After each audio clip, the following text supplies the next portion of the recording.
So hi everyone, my name is Laurel Towers and I'm a doctoral student at the UC Davis School of Education. And my talk today is about differences in instructor responsiveness and student participation between special education teachers and paraprofessionals working with students with autism. And here's my HRSA disclaimer. So before I jump into the project, I wanted to briefly acknowledge the contributions of my advisor, Dr. Spira Pani, and her classroom measure of active participation, which I'm going to be drawing from, of the coders who worked on this project, of Orvin Stamer, who's my learned mentor, and who also shared her observational videos and participant recruitment through the team study, and finally to acknowledge this project was funded through an IES grant. So with the increase of prevalence of autism, there's been an increase in students with autism being educated in public schools. 9.1% of students are currently served under IDEA, hold an autism diagnosis. And learners with autism experience differences in communication and attention that impact their educational experiences and outcomes in a range of ways. And there's a high variability in the quality of classroom instruction. There's continued challenges around the implementation of evidence-based practices in schools. Where they're being used, they're often not used with fidelity or consistency, so lots of work still going on there. And IDEA clearly states that students should be taught by highly trained professionals, but we know at the moment there's a lot of variability in terms of who is actually delivering instruction to students, their levels of training, qualifications, and expertise. Approximately 500,000 paraprofessionals currently hold instructional roles in US public schools. And concerningly, research suggests that students who receive regular paraprofessional support actually make less academic progress than those who do not. And that's been attributed in large part to decreased opportunities for discussion and interaction and increased focus on task completion. And we know as well, concerningly, that high quality instructor language, including responsiveness, has been associated with a range and a wealth of improved student outcomes. And in particular, responsiveness is a key intervention component for students with autism. So before giving more details about the study, I wanted to provide an overview of the theoretical framework we used and drew upon. So our conceptualization of the classroom draws on dynamic systems theories, which sees the classroom as a complex, dynamic, and adaptive system where students and instructors shape one another's interactions over time. We also draw upon key concepts from a new model of classroom instruction by Carol Connor, the Lattice model. And this model really speaks of the numerous direct and indirect factors that influence this relationship dynamic. So we hypothesize that student participation will be influenced by instructor responsiveness, and that due to differences in training and background, there will be differences in responsiveness across different types of instructors, such as paraprofessionals and licensed teachers. So the coding constructs and definitions for this project were drawn from the classroom map, the measure of active participation, and I looked at two distinct dimensions: student participation, which is students' levels of engagement with a task, and we measured that through attentional focus and frequency of initiating communications with others. And instructor responsiveness, language that follows the child's lead and is warm and respectful. So the three primary objectives of the study were to describe the degree of instructor responsiveness and student participation delivered by paraprofessionals and teachers when working with students with autism, to investigate associations between instructor responsiveness and student participation, and to examine whether differences in responsiveness and student participation might exist between sessions taught by paraprofessionals and sessions taught by teachers. So as mentioned, my study was part of this larger research project that used the measure of active participation to analyze observational data. And my current project included a subsample of teachers, paraprofessionals, and students. Participants were recruited for the longitudinal study evaluating the efficacy of a classroom intervention, and this project included 32 preschool to third grade students with autism, and the average age of around 5.8 years. Also 14 special education teachers who had been licensed teachers with classroom experience just under 10 years, and 12 paraprofessionals with around 9.5 years of classroom experience. Standard measures of student characteristics showed the sample had a nonverbal IQ of around 80, which is well above the cutoff for intellectual disability, and the adaptive functioning scores were 68, with a really high level of variability, which was interesting to us. So as you can see here, we matched the observations for each group, the group taught by paraprofessionals and the group taught by teachers, by student measures. So we matched by nonverbal IQ, we matched by autism severity, adaptive behavior, sex, and age. And the purpose of this was to ensure that where teachers and paraprofessionals were working with students who had similar characteristics, so we could decrease student variability as much as possible and try and reveal more information about instructor differences. So our first measure, which was instructor responsiveness, we coded verbal and non-verbal responses from teachers to students following students' communications.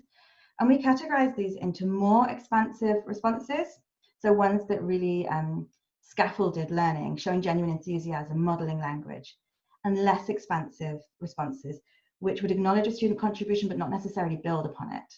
So an example of a more expansive response might be if a student said, "I put it," and a teacher says, "Yes, you put your name on the chart," really shaping and modeling that student's language. For the student dimension, we looked at two distinct aspects, the first being the percentage of time they were attending to a person or relevant materials within an activity. We call that on-target looking, or initiating communication, the number of times they made a verbal or non-verbal communicative initiation towards the instructor, saying, "I love this book, I see a blue car, it's my turn." So having selected our varying video observations for teachers and paraprofessionals across classroom activities, we coded first for instructor responsiveness and then for student participation. And the coding took place by 10 trained observers using Lattice observer software, yielding a reliability of more than 80% across the dimensions. So to address research objective number 1, we looked at session length first, and we noticed teachers were on average teaching around 14.5-minute long sessions, and we saw with paraprofessionals that their sessions were around 10.5 minutes. We looked at group size as well to better understand the students' learning context. So we saw for teachers, they were teaching students in a range of different group size. 38% of their sessions were individual instruction, small group was about 50%, and a small amount were whole class. Whereas for paraprofessionals, the vast majority of their sessions were small groups of between 2 and 6 students. When examining on-target looking, we see that on average, students taught by teachers are demonstrating attention to session, people, or materials around 68% of the time, meaning 30% of the time they were looking away, distracted, looking off into space. For students taught by paraprofessionals, this was even slightly lower. They were demonstrating on-target looking around 58% of the time. And for student initiations, we looked at an average rate per 10 minutes. We see students starting new initiations with teachers around 4 times over 10 minutes, and for paraprofessionals around 5.5 times. And then we looked at teacher responsiveness. So we see teachers providing feedback and enthusiasm around 6.8 times in over 10 minutes of instruction. With paraprofessionals, that was 3.5 times. We see instructors providing less expansive responses over a 10-minute session.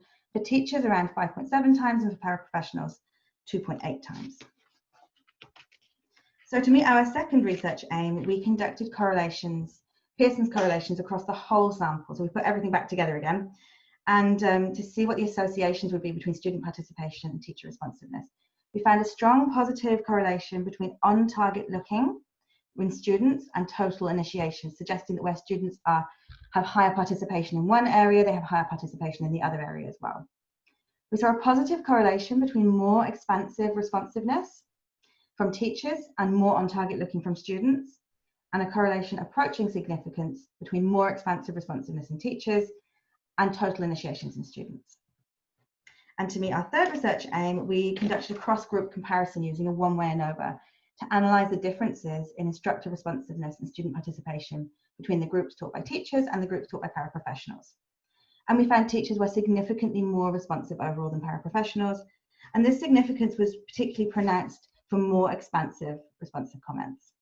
And we did not see significant differences in student participation.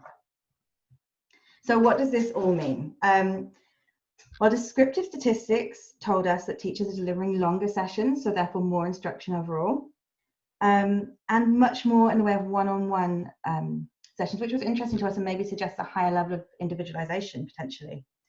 From the correlation table, we see more expansive teacher responses are associated with increased student participation, in particular on target looking. And it's really not clear what the directionality of that is. It could be that where students are initiating more, teachers are more responsive, or it could be that where teachers are more responsive, students are initiating more. But either way, it supports this idea of some kind of reciprocal relationship between teacher responsiveness and student participation. And particularly interesting to me was the association with more expansive responses, showing that not all teacher language is equal. We see that higher quality instructional moves seem to be more impactful in this reciprocal relationship. And finally, the cross-group comparison shows us that where we controlled for student characteristics and therefore unsurprisingly didn't see big differences in student participation, we do see big differences in teacher levels of instructor responsiveness. Teachers are being significantly more responsive to students than paraprofessionals. And this really brings us back to the Lattice model, which talks about the indirect effects and indirect factors at play, such as training, role and qualification. So the next steps for our study would be to replicate the study with an increased sample size, to take a more in-depth analysis of selected session transcripts to try and capture some of the nuance and detail of these instructor-student interactions, and to consider opportunities for coaching and professional development to increase instructor responsiveness to student communications, especially when working with students with autism.